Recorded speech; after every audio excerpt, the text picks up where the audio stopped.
தாய் மக்கள் நாம் என்போம்,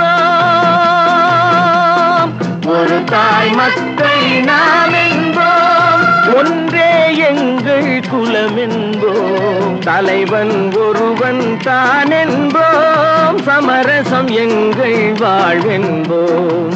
ஒரு தாய் மக்கள் நாம் என்போம், ஒன்றே எங்கள் குலம் என்போம், தலைவன் ஒருவன் தான் என்போம், சமரசம் எங்கள் வாழ்வென்போம். சமரசம் எங்கள் வாழ்வென்போம், ஒரு தாய் மக்கள் நாம் என்போம்.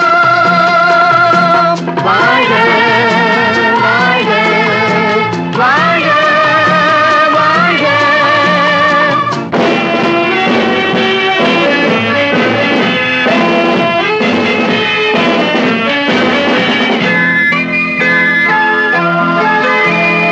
பொதிகை மலையில் பிறந்தவளா, பூவை பருவம் அடைந்தவளா, கருணை நதியில் குளித்தவளா, காவிரி கரையில் கழித்தவளா,